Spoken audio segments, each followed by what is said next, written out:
Selamat sore, selamat datang di channel Klinik Hukum PMIH dengan slogan edukatif, fasilitatif, dan solutif.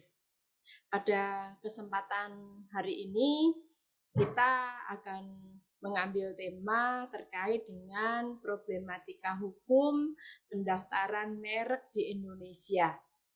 Dan pada saat ini di Klinik Hukum kita sudah kedatangan tamu, ada 2 narasumber yang keduanya ini adalah pakar-pakar di bidangnya, utamanya di bidang pendaftaran merek, yaitu yang pertama saya sapa dulu Dr. C. Kastowo SHM Hum. Selamat sore Pak Kastowo, apa kabar? Selamat sore Bu An dan Bu Bakti. Sore Pak. Sehat Pak? Sehat-sehat. Yeah. Biasa. Tapi juga mendung. Ya. Pak Kastowo ini adalah, saya ini aja ya panggilnya Pak Kastowo aja. Pak Kastowo ini adalah akademisi sekaligus praktisi dari Fakultas Hukum Atmajaya Yogyakarta. Jadi jauh di Yogyakarta, tetapi sekarang ini tidak menghalangi jarak ya, karena kita bisa saling bertatap muka, saling bertemu, saling menyapa. Dan yang kedua, tamu kita saat ini adalah Ibu Dr. Bakti Trisnawakti SHM Hum. Beliau adalah akademisi dari Fakultas Hukum Untak Semarang. Selamat sore Ibu. Selamat sore.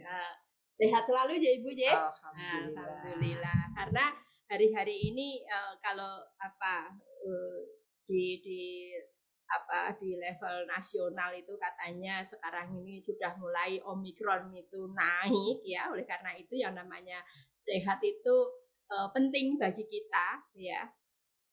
Oke, baik. Tadi saya sudah sampaikan bahwa Klinik Hukum pada sore hari ini kita mengambil tema problematika hukum pendaftaran merek di Indonesia. Nah, yang pertama kita sampaikan, bila kita akan menggunakan sebuah produk, seringkali kita itu akan melihat produk tersebut dari mereknya, ya. Apa itu kira-kira misalnya kita mau, kalau saya sebagai seorang ibu, tentunya saya melihat tas misalnya, saya akan melihat merek dari tas itu. Ya, sekarang ini kalau orang itu kalau tas itu tentunya yang paling top itu kan Hermes ya, Hermes. Nah, atau misalnya sepatu, Pak. Sepatu juga kita pasti akan mencari merek-merek yang yang ya terkenal lah gitu ya. Nah, sekarang pertanyaannya nih, kira-kira apa sih arti pentingnya merek bagi sebuah produk? Nah, ini saya kesempatan pertama saya berikan kepada Pak Kastowo terlebih dahulu. Monggo Pak Kastowo, kira-kira apa sih arti pentingnya merek bagi sebuah produk Pak Kastowo? Monggo silahkan. Terima kasih Bu An, dan saya mendahului Bu Bakti ya. Nanti Ya, nanti kita ini aja. Iya. Jadi kalau kita bicara merek sebenarnya atau kita bicara tentang kekayaan intelektual pada umumnya, sebenarnya ini bicara tentang sesuatu yang keseharian gitu ya. Sehingga tadi kalau kita bicara tentang merek sebenarnya ya bicara tidak hanya dari sisi konsep, tetapi sebenarnya dari sisi sangat praktis dalam keseharian kita dan sangat dekat dengan kita. Nah, kalau kemudian mencoba untuk masuk dalam konsep bahwa sebenarnya merek itu apa loh, secara sederhana dapat dijelaskan bahwa sebenarnya merek itu adalah sesuatu tanda gitu ya, tanda yang kemudian difungsikan sebagai pembeda ya, pembeda produk satu terhadap produk yang lain. Nah, tanda itu bisa bermacam-macam, bisa diwujudkan kalau dalam undang-undangnya kan sudah jelas ada itu, bisa berupa kata, bisa berupa huruf, susunan huruf, atau angka, atau gambar. Tapi pada dasarnya adalah ini nanti itu menjadi tanda. Nah, kemudian kalau diperluas sedikit bahwa sebenarnya ada fungsinya. Tanda apa? Tanda yang membedakan produk satu dengan produk yang lain yang sejenis. Itu konsep originalnya, meskipun di dalam perkembangannya nanti bahwa tidak sejenis pun itu bisa ditandai dan orang bisa tidak boleh menggunakan tanda itu meskipun barangnya berbeda. Gitu. Nah, tetapi juga ternyata tidak hanya sekedar sebagai tanda pembeda, tetapi bisa juga memiliki fungsi yang lebih. Misalnya kalau kita bicara ini, kalau bicara tentang fungsi merek selain pembeda, tetapi juga kita tahu kalau misalnya rokok Marlboro dan kemudian rokok Gentong itu pasti kita bisa tahu juga bahwa sebenarnya kenapa Gentong, kenapa Marlboro. Marlboro itu kosakata di Indonesia nggak dikenal, tapi Gentong itu di Indonesia khususnya di Jawa orang ngerti. Nah, maka kalau begitu merek bisa juga untuk mengidentifikasi produk itu berasal dari mana. Jadi kalau tadi Bu Anggra ini tadi menyampaikan Hermes begitu, itu pasti bukan Indonesia. Kalau merek Indonesia ya merek-merek yang kosakatanya itu adalah kosakata Indonesia. Itu jadi tadi sebagai tanda pembeda, tetapi juga bisa merupakan mengidentifikasi itu produk dari mana. Kalau misalnya obat kuat, kalau ada Ralino ginseng, Ralino itu kan basa Jawa, berarti itu pasti dari Jawa bukan dari Sumatera. Gitu. Demikian juga ternyata kemudian digunakan juga untuk membidik pasar tertentu, memberikan positioning atas produk. Jadi produk merek digunakan untuk mempositioningkan. Contoh yang paling mudah kalau misalnya itu ibu-ibu gitu ya, itu kalau mbak-mbak anak muda itu kalau misalnya bertanya kalau pusing obatnya apa, pasti dia tidak akan mengatakan hal yang lain. Pasti dia mengatakan ya ada Bodrek, ada Sangobil, paracetamol atau apapun, tapi dia tidak akan ngomong Feminat. Yeah. Gitu. Kenapa? Karena Feminat itu positioningnya di untuk penyakit tertentu. Jadi ide dasarnya begitu, tapi ternyata dalam perkembangannya ada macam-macam. Gitu. Okay. Yeah, baik. Yeah, baik, terima kasih. Jadi intinya bahwa yang namanya merek itu sebetulnya untuk membedakan sebuah produk. Begitu nggih Pak Kasto ya. Apa yang penjenengan sampaikan tadi. Nah, sekarang begini. Tadi saya menyampaikan kalau contoh aja misalnya tadi kalau Pak Kastowo ngendika ada maaf ini sambil bahasa Jawa ya, lebih luas kayaknya. Iya, Ralino itu bahasa Jawa ya, justru bahasa Jawa. Tetapi kemudian ada produk obat yang tadi disampaikan kalau paracetamol mungkin itu masih produk Indonesia. Kalau mungkin vegan, nah ini nih produk dari luar. Ini nih untuk obat misalnya ya. Tapi kalau misalnya untuk produk tadi yang saya katakan fashion ya. Nah, ini orang akan mengatakan kalau tadi saya sampaikan Hermes. Nah, Hermes itu di pikiran kita yang ibu-ibu ini, ini adalah sebuah produk tas yang mahal kan begitu. Sementara kalau kemudian misalnya ada lagi tas yang murah ya, katakanlah misalnya mereknya mungkin saya nyebut aja Nevada misalnya, Nevada yang notabene produk Indonesia. Nah, dari situ muncul kemudian ya image sebuah produk. Nah, ini menurut panjenengan gimana Bu Bakti? Bahwa dari tadi tanda sebuah produk yang dikatakan tadi bahwa merek itu adalah tanda ya, tetapi orang akan membaca bahwa atau orang akan mengartikan bahwa yang namanya produk A itu ini barang mahal. Ya, sementara produk B, oh ini barang yang murah. Ini ada gimana Bu? Monggo. Ya, terima kasih Bu Anggreni.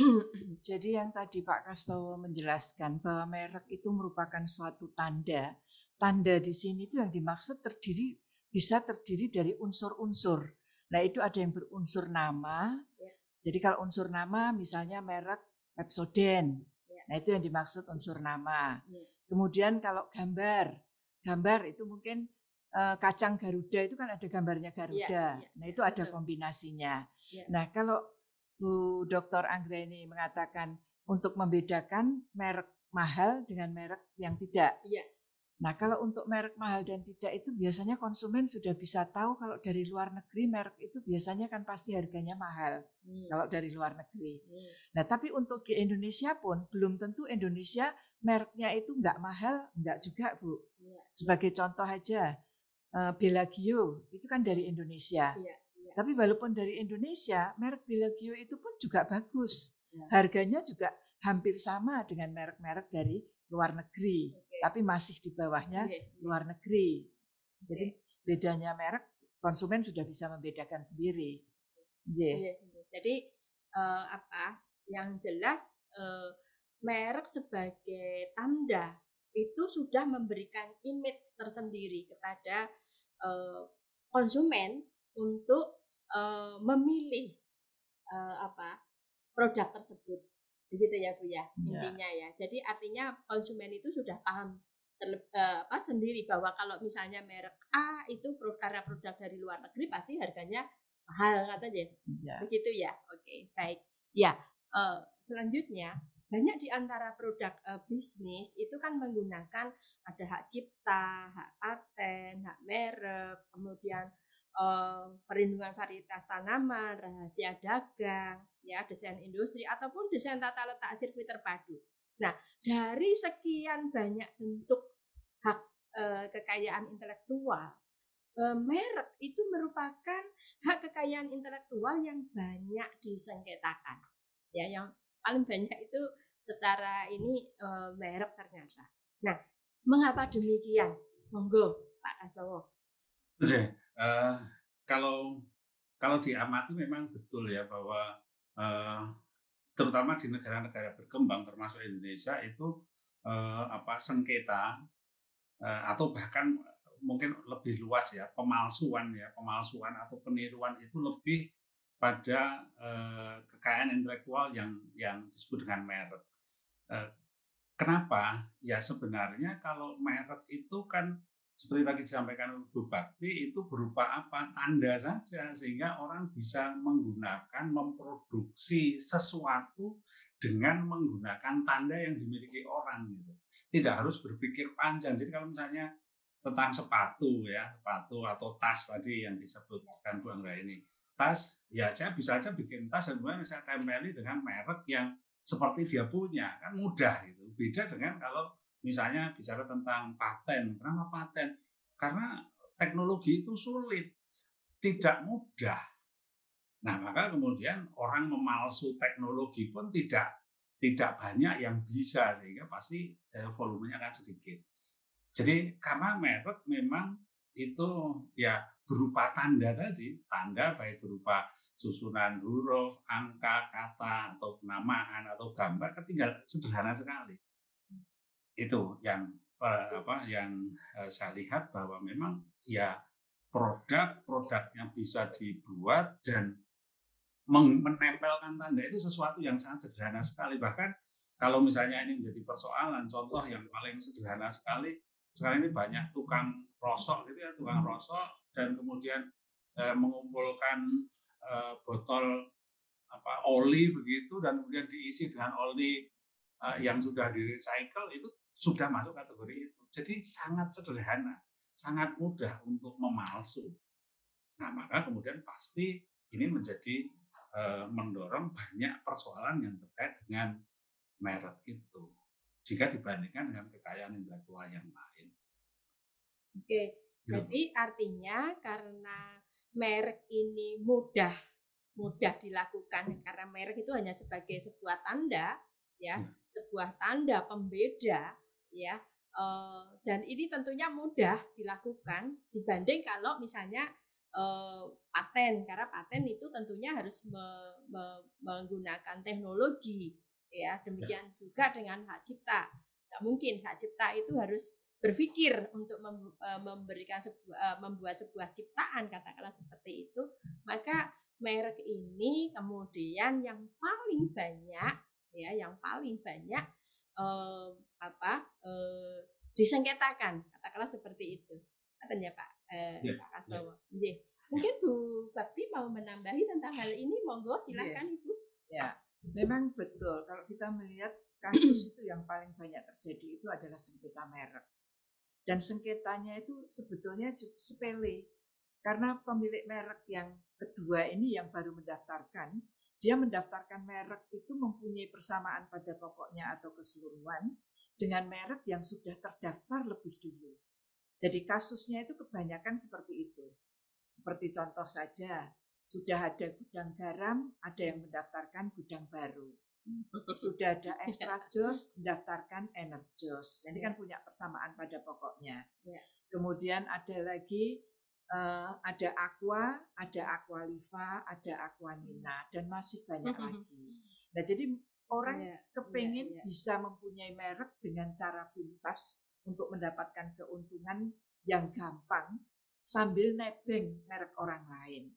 Nah, tapi pemilik merek yang kedua ini dia juga nggak sadar kalau sebetulnya dia ini pemilik merek yang sebetulnya adalah yang beretikat tidak baik karena punya persamaan pada pokoknya atau keseluruhan dengan merek yang sudah terdaftar. Nah, kebanyakan seperti itu Bu, orang permasalahan yang terjadi pada merek.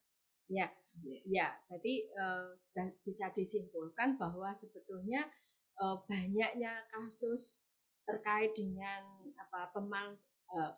persamaan menjiplak itu karena memang karena ini kan sudah terkenal gitu ya, terkenal, sehingga ya sudahlah, karena ini sudah terkenal, dompleng saja tinggal ditambah-tambahin gitu ya Bu ya. Mungkin seperti itu supaya dapat untung. Iya, oke. Baik. Ya, selanjutnya ini maraknya persaingan usaha yang melibatkan merek itu sebetulnya kan telah diantisipasi dengan munculnya peraturan perundang-undangan di Indonesia. Bahkan itu muncul sejak tahun 1961. Betul ya? Nah, hingga saat ini dengan Undang-Undang Nomor 20 tahun 2016 tentang merek dan indikasi geografis. Nah, sekarang pertanyaan saya, kira-kira apa sih perubahan-perubahan apa saja yang yang mendasari adanya undang-undang itu? Kira-kira berubahnya itu di bagian mana? Dari undang-undang yang lama ke undang-undang yang baru saat ini. Monggo Pak Kastowo. Oke, kalau saya melihat ada beberapa hal yang memang secara signifikan ada perubahan yang paling bisa kita lihat adalah tentang formula dari merek itu yang dapat digunakan merek gitu ya. Tidak hanya hal-hal yang sederhana, tetapi termasuk juga suara itu bisa digunakan sebagai merek, kemudian hologram, kemudian yang 3 dimensi itu dari aspek cakupannya yang bisa digunakan sebagai pembeda, yang dapat digunakan sebagai merek gitu ya, yang digunakan sebagai tanda pembeda. Kemudian juga kalau dalam undang-undang Undang-Undang Nomor 20 yang saya lihat ada hal yang secara signifikan berubah atau memberikan kemudahan kepada pemilik merek atau yang berkehendak untuk mendaftarkan merek. Secara prosedural ada perubahan terkait dengan waktu. Waktu itu kalau saya tidak salah ingat itu sebelumnya itu ya kurang lebih 1 tahun gitu ya, tetapi kemudian bisa dipadatkan menjadi kurang lebih 9 bulan. Juga dari sisi prosedurnya itu kan pendaftaran, kemudian ada pemeriksaan formal, kemudian ada dulu pemeriksaan substantif, pengumuman, dan itu kemudian dibalik. Poinnya adalah bahwa ada upaya untuk bagaimana itu lebih mengakomodasi kebutuhan untuk memperoleh pelindungan atas tanda pembeda melalui merek. Kemudian juga kalau mau memperpanjang, kalau dulu 1 tahun sebelumnya Undang-Undang 2001 itu 1 tahun sebelumnya, tetapi ini kemudian 6 bulan boleh, artinya kesibukan para pelaku bisnis itu sudah harus jauh-jauh hari sebelumnya mau harus direpoti, tetapi ini. Demikian juga pengaturan tentang indikasi geografis lebih detail. Yang saya lihat itu kalau perubahan-perubahan yang ada di dalam undang-undang itu. Iya, itu Mbak. Artinya sekarang ini dengan perkembangan masyarakat ya, kalau zaman dulu tahun 61 mungkin belum mengenal hologram tadi ya disampaikan. Kalau sekarang ini kan sudah ada ya hologram segala macam. Jadi sudah perkembangan masyarakat, apalagi perkembangan bisnis itu semakin luar biasa, maka kemudian ya undang-undang ini harus mengikuti begitu ya. Monggo Bu Bakti, mungkin ada yang mau ditambahkan lagi terkait dengan hal ini?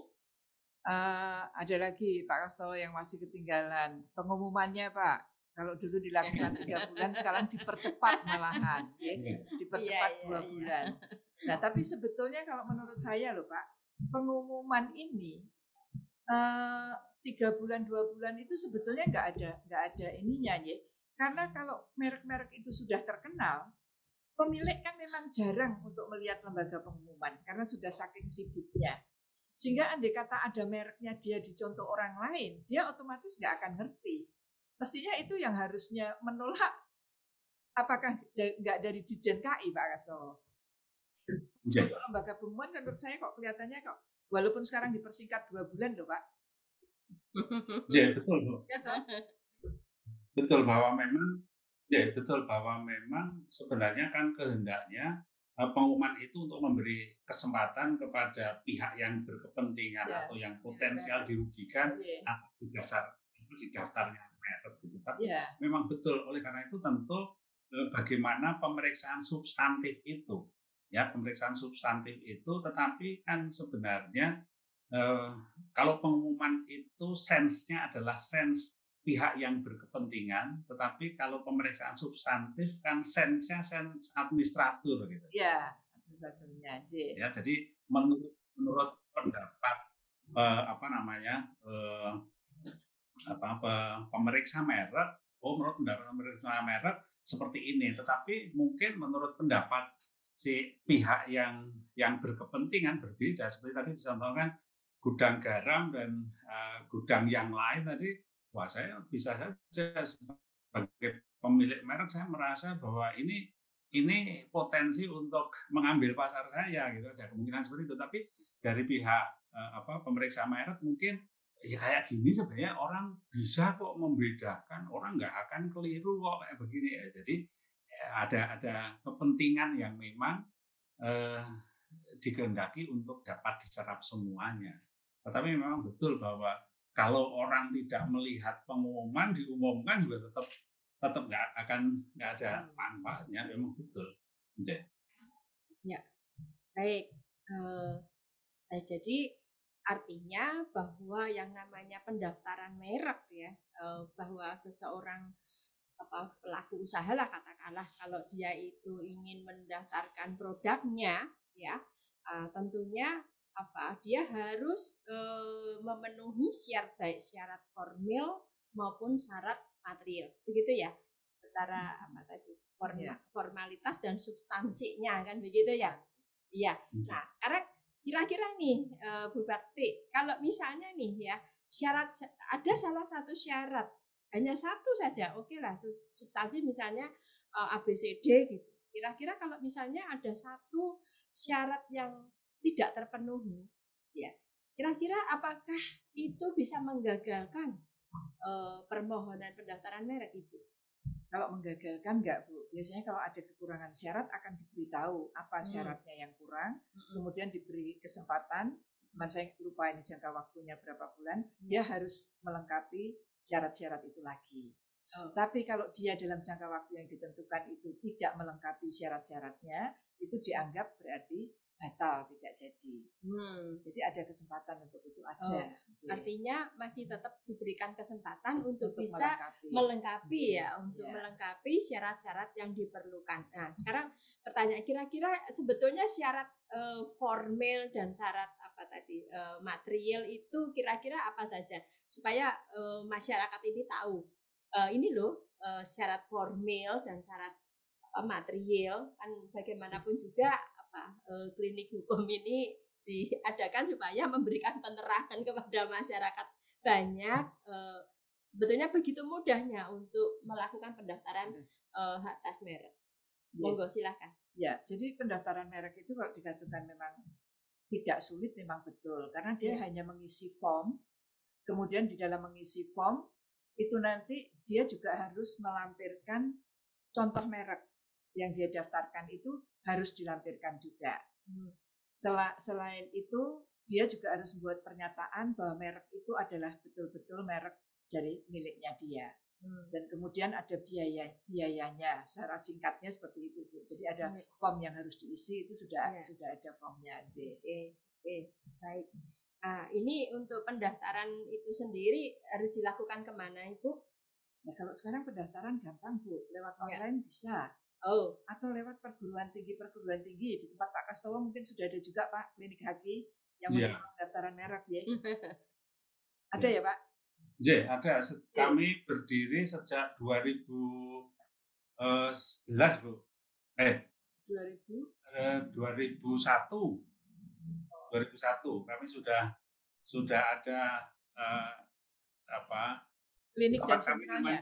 Pusat manajemen haki, klinik haki. Klinik sentralnya ada juga, Pak? Ya, itu sentra haki. Sentra haki. Tempat kita juga ada, Pak. Klinik haki, sentral hakinya ada. Saya lupa tahun berapa pendiriannya, tapi kita juga sudah ada itu. Baik.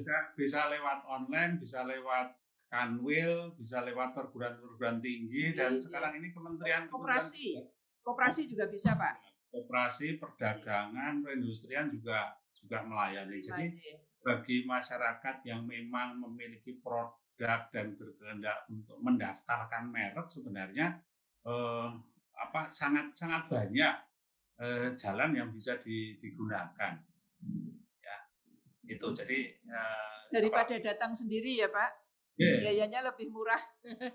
Kalau lewat dulu masih harus ke Jakarta, tetapi poinnya adalah kementerian yang mengurusnya adalah Kementerian Hukum HAM. Sehingga kalau misalnya ke daerah, misalnya sambil main ke kementerian ke Kanwil Hukum HAM di provinsi, itu di situ ada pelayanan haki. Jadi intinya yang mewadahi adalah Kementerian Kumham ya. Ya, Kementerian Kumham. Ya, ini kan bagaimanapun juga sekarang dengan banyaknya produk yang muncul di masyarakat ya, terlebih di masa pandemi ini kan banyak sekali masyarakat yang notabene kemudian dia lepas pekerjaan karena diberhentikan PHK segala macam, otomatis kemudian mencoba-coba di rumah untuk home industry sendiri kan begitu ya, membuat produk. Nah, ini kesempatan ya terbuka bagi masyarakat untuk mendaftarkan produknya ya, apapun produk itu yang tadi sudah disampaikan, bisa melalui Kumham langsung dalam hal ini yang ada di kanwil-kanwil di daerah kan begitu ya. Terus kemudian perguruan tinggi, kemudian Disperinda, kemudian koperasi ya, dan banyak lagi ya. Banyak lagi. Oke, baik. Nah, kemudian kira-kira setelah hak atas merek itu diperoleh ya, kira-kira hak dan kewajiban apa saja yang harus dilakukan oleh pemilik merek tersebut, Pak? Monggo, Pak Kastowo. Tapi sebelumnya saya mundur sedikit bahwa banyak orang yang mungkin masih kurang memiliki pemahaman bahwa sebenarnya kalau kita bicara tentang merek dan tadi bicara tentang pendaftaran merek itu adalah pendaftaran merek. Merek itu untuk tanda pembeda. Karena 2 hari yang lalu saya dapat WA untuk dia bertanya, dia sebagai startup dia bertanya kalau saya mematenkan merek gitu ya, itu masih mematenkan merek. Ya. Jadi oleh karena itu kita mendaftarkan merek di Kementerian Hukum HAM, Kanwil atau lewat apa tadi. Tapi merek kita sebagai tanda pembeda kita daftarkan mereknya, gitu, bukan kita patenkan mereknya. Saya rasa menjadi hal yang baik juga untuk kita ingat kembali. Nah, kemudian kalau kita mendaftar merek, maka tentunya kewajiban kita tadi secara prosedural ada kewajiban membayar ya biaya yang harus dibayar. Tetapi poin yang saya melihat sebagai sesuatu hal yang menjadi kewajiban betul adalah dia menggunakan itu, menggunakan merek yang sudah didaftarkan. Kenapa ini menjadi penting? Tadi Bu Bakti sampaikan ini pendaftar merek itu juga harus beretikat baik, tidak hanya daftar untuk memblokir orang, ya. Karena dulu ada, daftar aja yang penting sehingga nanti orang nggak bisa menggunakan itu. Bukan itu maksudnya. Oleh karena itu ada kewajiban untuk dia menggunakan itu. Jadi dia daftar, setelah dapat ya dia gunakan. Tidak hanya kemudian daftar dan didiamkan, dan kalau nanti ada orang daftar yang sama, gugat untuk kepentingan tertentu, itu bukan. Dan saya melihat ini yang tidak banyak ditemui bahwa dia sebenarnya ada kewajiban untuk apa? Untuk mengontrol, untuk memonitor. Kalau ada yang memalsu, dia harus lakukan sesuatu. Karena apa? Karena pemerintah atau negara ini melindungi, tapi tidak boleh kemudian merasa dilindungi dan kemudian membiarkan. Kalau nanti ada yang palsu, biar pemerintah yang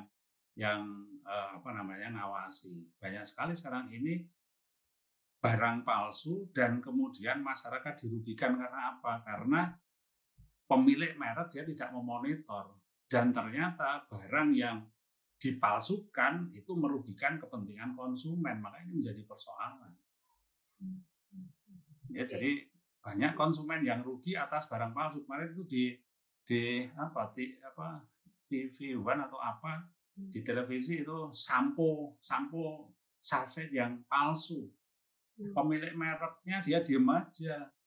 Dan kemudian ternyata orang banyak yang kemudian ketombean, ada bentol-bentol, dan kemudian yang harus repot pemerintah harus kemudian menangani pemalsuan dan kemudian ada ini gitu. Jadi baik, berarti intinya bahwa yang namanya pemilik merek kalau dia itu sudah mendapatkan hak atas mereknya, dia tetap aja punya kewajiban, yaitu tadi yang seperti disampaikan, mengontrol dan memonitor keberadaan merek itu sendiri, kata ya, betul ya?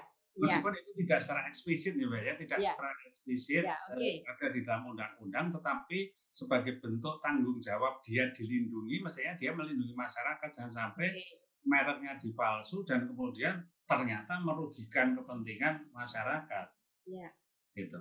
Baik. Nah, berarti sekarang pertanyaan saya, kalau ini berarti kan yang aktif seolah-olah kan si pemilik merek itu sendiri. Setelah dia mendaftar, kemudian dia harus mengontrol, memonitor, mengawasi keberadaan mereknya meskipun tidak secara eksplisit itu inilah ya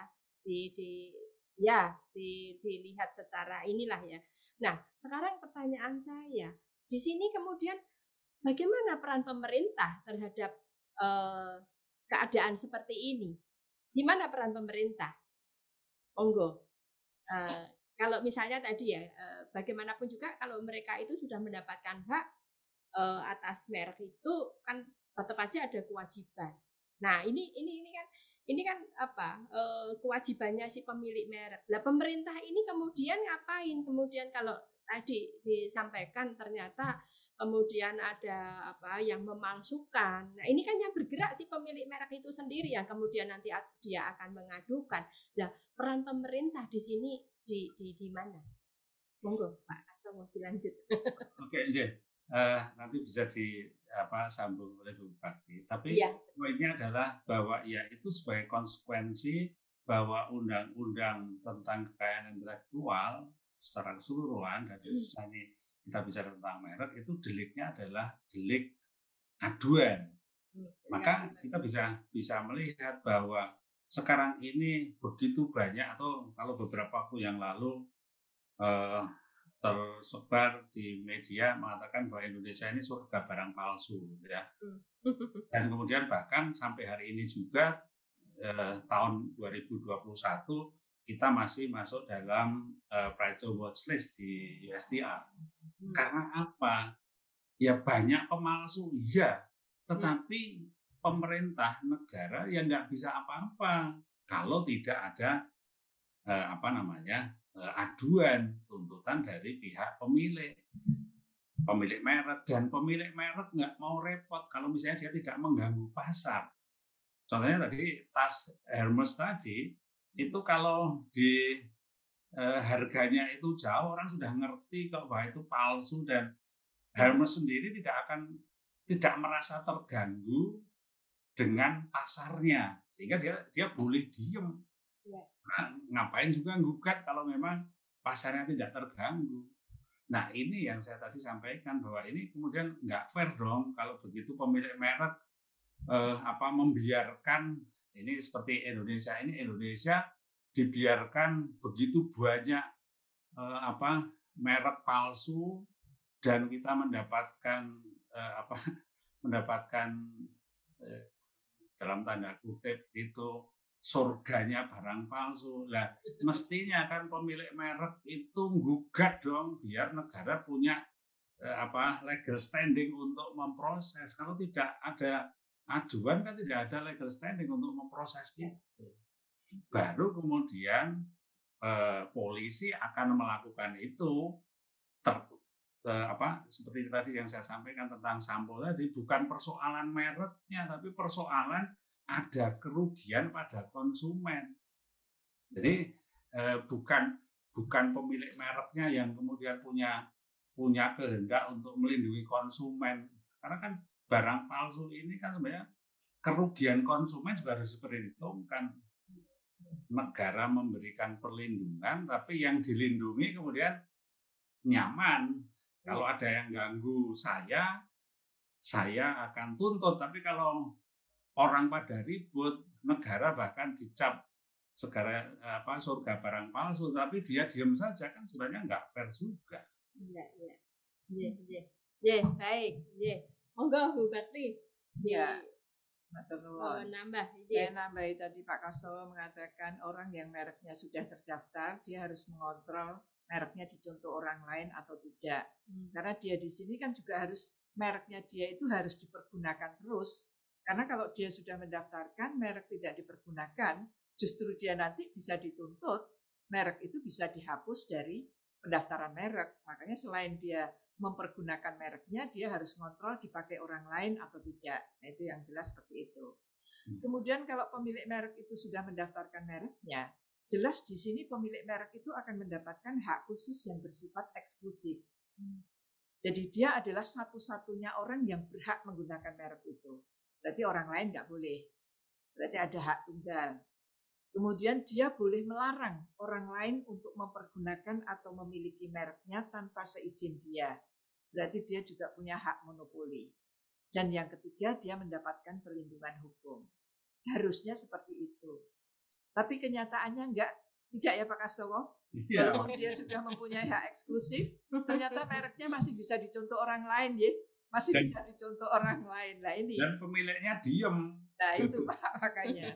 Nah ini susahnya di situ. Padahal pemerintah sudah memberikan hak khusus yang bersifat eksklusif. Harusnya pada saat mendaftarkan, kalau ada merek yang punya persamaan pada pokoknya atau keseluruhan, Ditjen KI yang harus menolak merek itu mestinya. Tapi dalam kenyataannya sampai 2 bulan pengumuman tidak ada yang mengajukan keberatan, ya langsung di ACC mendapatkan sertifikat. Nah itu Pak, susahnya kan di situ Pak Kaslowo. Gitu. Ya, baik. Jadi sebetulnya pemerintah ini apa ya? Ya sudah berperan kan begitu ya, sudah berperan memberikan perlindungan tadi, memberikan hak kepada pemilik merek kan begitu ya. Kalau dia itu sudah mendapatkan mereknya, dia akan terlindungi dari kalau misalnya muncul merek-merek palsu. Tetapi kan begitu ya. Tetapi kemudian kalau misalnya ada orang yang mengajukan merek baru yang hampir sama, tetapi ternyata dari si pemilik merek yang sesungguhnya itu tidak ada tanggapan selama 2 bulan, ya sudah diloloskan kan begitu ya, diloloskan. Nah ini memang serba repot. Nah, terkait dengan tadi saya mendengar ada delik aduan.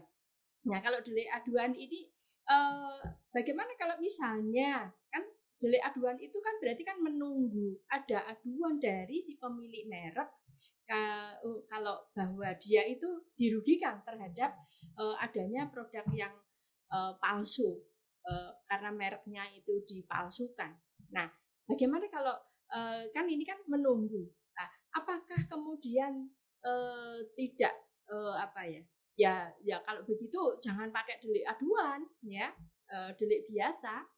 Bagaimana Pak Kaslowo pendapatnya terkait dengan hal ini? Terima kasih. Perdebatan untuk delik aduan dan delik biasa itu sudah sangat panjang gitu ya. Bahkan yang terakhir itu kan untuk undang-undang hak cipta.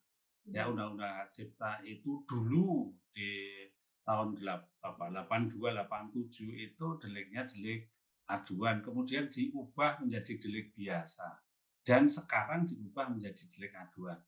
Sebenarnya diskusinya adalah bicara tentang, ini kan bicara tentang properti orang, properti orang. Oleh karena itu kemudian kalau properti ini disentuh oleh orang lain dan kemudian dia rugi, maka sebenarnya kepentingannya adalah kepentingan personal.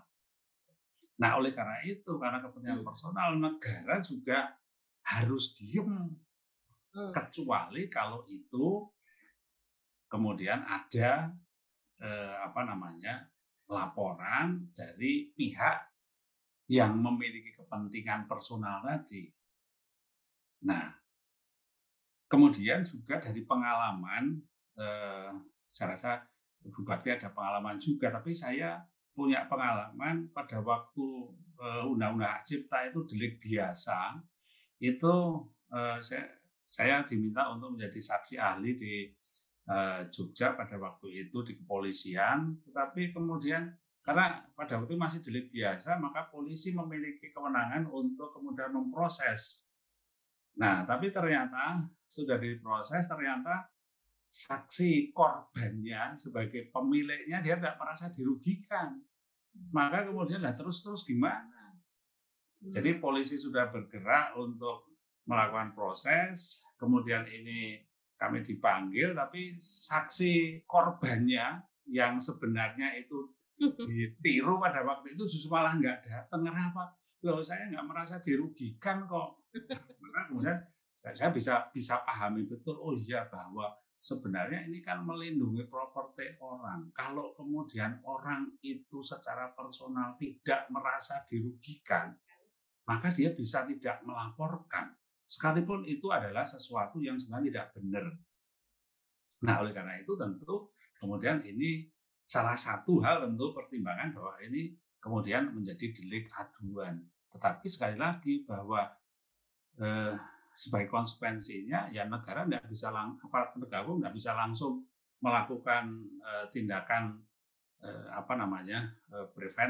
represif terhadap kejahatan yang terkait dengan itu.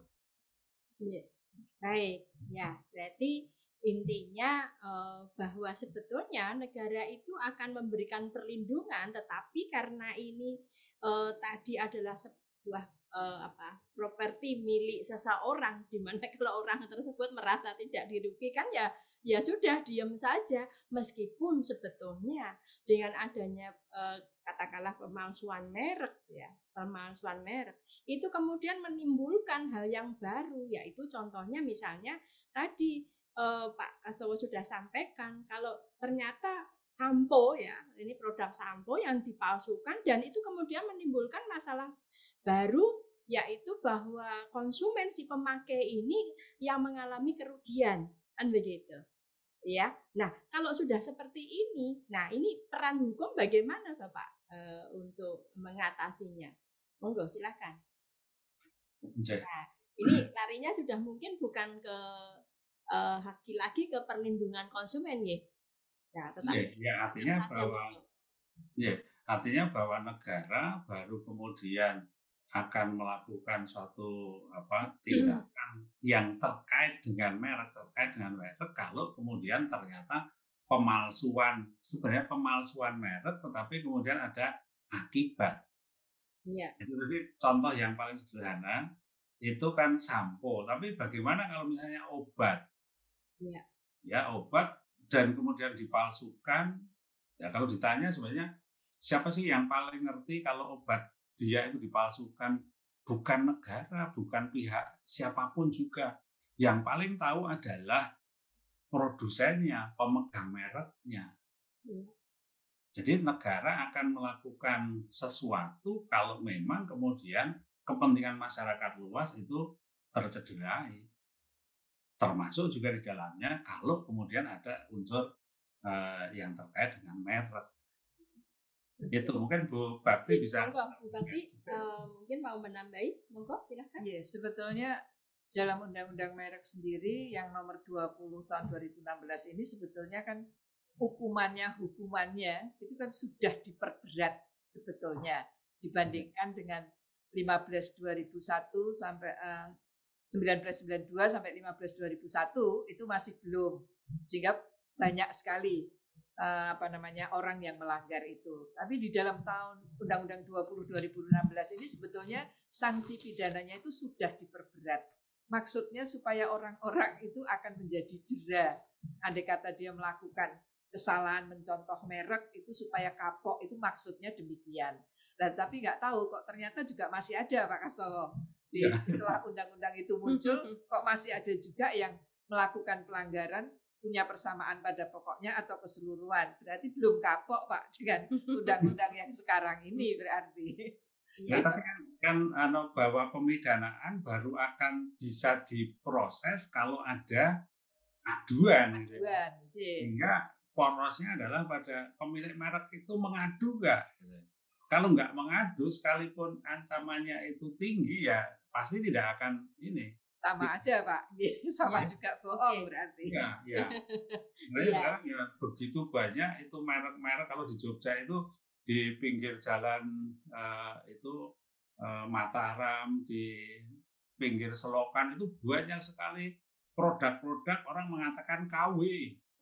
KW, KW itu kan sebenarnya eufemisme, itu barang palsu gitu ya. Tapi kenapa masih ada loh ya? Karena memang pemilik mereknya nggak mengadukan, nggak minta untuk ditindak kok ya seperti itu. Akhirnya kan kita jadi jelek karena mereka diem gitu.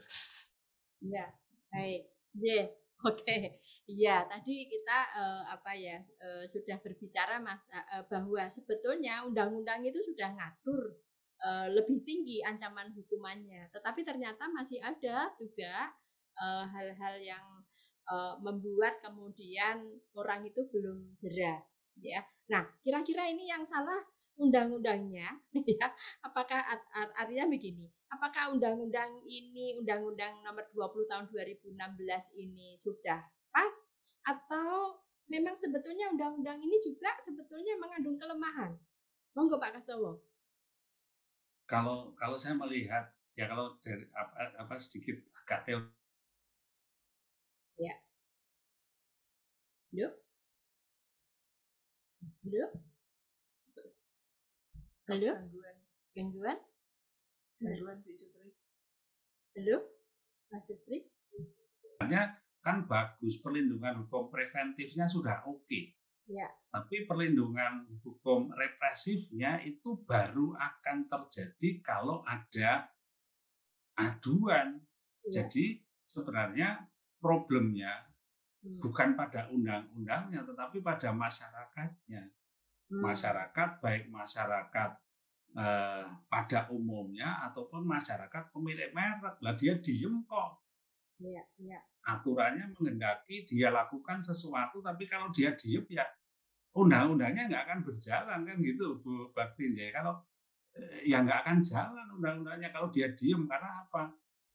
Peluitnya untuk bisa lari aparat penegak hukum itu kalau si pemilik merek itu mengadu. Undang-undangnya sudah memfasilitasi, bahkan tadi sanksinya sudah disampaikan Bu Bakti tadi lebih berat, tetapi masyarakat pemilik mereknya dia nggak support terhadap penegakan aturan ini. Iya, iya, iya. Jadi artinya sebetulnya bahwa perlindungan secara preventif maupun sebetulnya represif terkait dengan sanksi hukumnya itu sudah sedemikian rupa diatur di dalam peraturan di Undang-Undang Nomor 20 Tahun 2016 itu, tetapi ternyata masyarakatnya sendiri yang belum aware ya, belum sadar terkait dengan apa sih pentingnya merek bagi sebuah produk ya. Baik, kemudian ini masih ada beberapa pertanyaan ya. Pertanyaan saya masih banyak ini. Jangan khawatir ya. Jadi gini, kalau tadi kita banyak berbicara masalah merek itu yang mendapatkan perlindungan itu adalah merek yang sudah didaftarkan. Nah, bagaimana untuk merek yang belum didaftarkan? Nah, perlindungannya seperti apa? Perlindungan hukumnya? Oh, enggak, mungkin Bu Bakti yang mau menjawab. Kalau merek yang belum didaftarkan, ya otomatis dia tidak mendapatkan perlindungan hukum.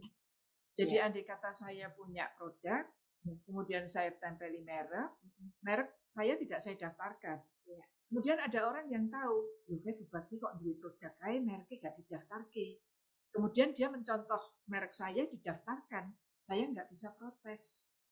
Karena di sini sistem pendaftaran siapa yang mendaftarkan pertama kali, dia yang dianggap, bukan dianggap, dia yang berhak atas merek itu. Jadi andai kata saya punya merek tidak saya daftarkan, kemudian Bu Dr. Anggraini mencontoh merek saya, lalu didaftarkan, saya nggak bisa protes. Karena siapa yang mendaftarkan pertama kali, dialah yang berhak memiliki merek itu. Ya, seperti itu. Ya, jadi bahwa kalau misalnya itu belum didaftarkan ya, sebagus apapun produk itu katakanlah diminati oleh masyarakat tetapi itu belum didaftarkan, otomatis dia tidak akan mendapatkan perlindungan hukum. Begitu ya Ibu ya. Tapi kalau dulu masih bisa Bu. Oh, dulu masih siapa bisa. yang memakai pertama kali. Jadi kalau di Indonesia, di luar negeri sudah ada merek, di Indonesia belum ada, saya yang pakai pertama kali di sini, walaupun itu merek sudah ada, saya masih berhak atas merek ini. Oh, begitu. Tapi dengan dirubah sistem konstitutif, siapa yang mendaftarkan pertama kali, ya dia yang berhak atas merek itu. Oke, baik. Ya. Nah, terus kemudian selanjutnya, bagaimana bila kemudian terjadi sebuah sengketa hukum hak atas merek? Ini penyelesaiannya bagaimana? Apakah itu bisa melalui mediasi atau kemudian harus litigasi? Monggo Pak Astowo. Sebenarnya kalau kita bicara tentang sengketa merek ya, sengketa merek memang itu kan berarti kan aspeknya aspek perdataan ya. Berarti memang kemudian penyelesaiannya ya yang paling ideal, dan di dalam undang-undang itu dinyatakan bahwa ya mesti melalui non litigasi dulu. Ya. Dan kemudian kalau tidak bisa maka kemudian ya melalui lembaga peradilan. Tapi lembaga peradilannya ini bicara tentang kekayaan intelektual, maka yang memiliki kewenangan untuk memeriksa dan mengadili, memutuskan itu adalah pengadilan niaga. Berbeda halnya kalau ini bicara tentang aspek pidananya. Kalau aspek pidananya adalah pengadilan negeri. Kira-kira apakah pernah ada Pak untuk kasus yang kemudian di penyelesaiannya dengan cara non litigasi? Banyak Bu. Tapi kan kita tahu bahwa non litigasi itu adalah salah satunya adalah dia tidak publish kan, tidak terpublikasi sehingga kita tidak banyak tahu. Tetapi para praktisi itu banyak melakukan itu. Sehingga biasanya lawyernya ketemu dan rembukan dan baiknya bagaimana dan selesai. Nah, yang kemudian tidak selesai di sana, maka kemudian kita bisa lihat dari pemberitaan, dari bahkan putusannya kita bisa lacak. Itu yang sebenarnya tidak berhasil di tataran di antara para pihak. Baik. Yeah. Nah, terus kemudian ini mungkin nanti masyarakat juga akan banyak bertanya. Kira-kira kalau kemudian muncul ada sebuah sengketa merek, itu mereka harus melaporkannya kemana? Langsung ke pengadilan, membuat gugatan atau bagaimana? Monggo. Dari pengalaman kita masing-masing, ya, kalau kita melakukan penyelesaian di aspek keperdataan itu biasanya kita akan somasi dulu gitu ya.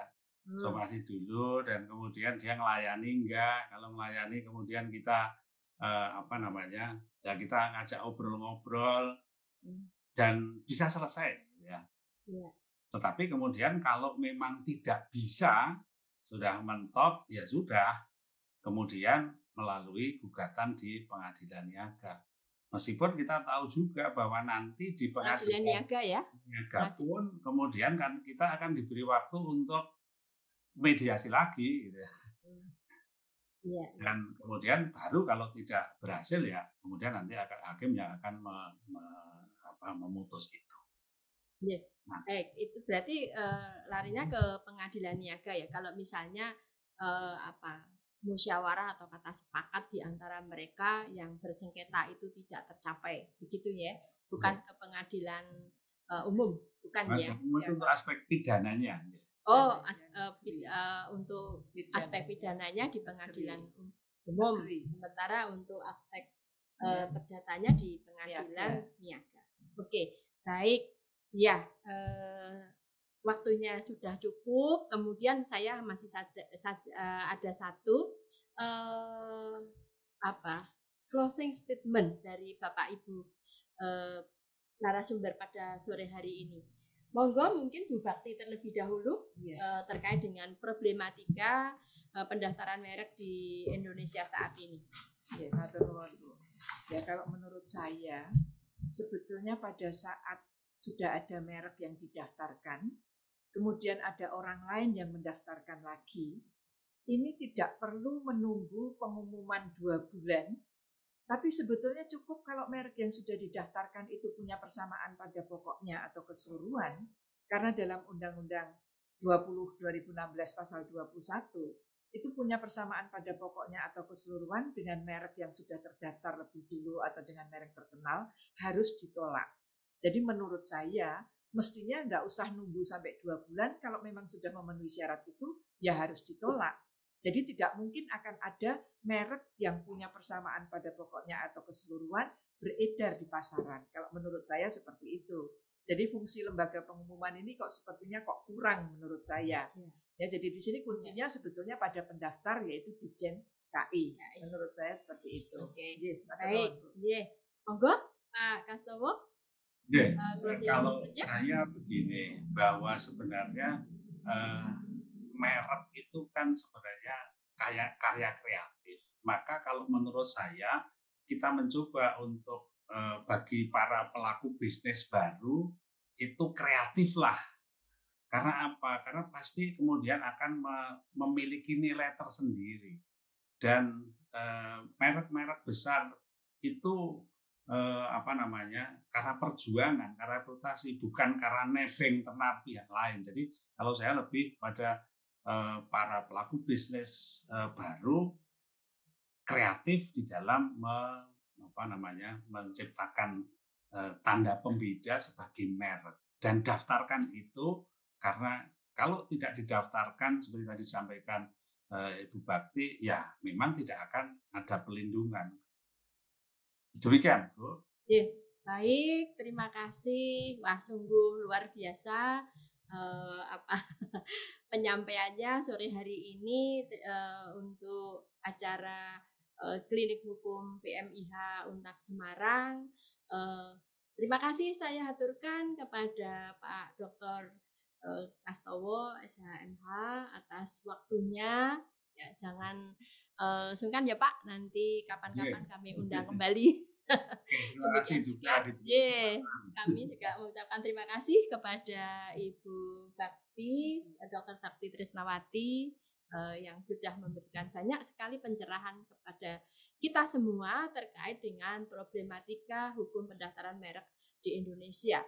Demikian para pemirsa program kita Klinik Hukum PMIH Untak Semarang, tetap tune di channel ini ya, Klinik Hukum PMIH Untak Semarang. Terima kasih, selamat sore dan sampai ketemu. Salam sehat semua. Sore. Terima kasih.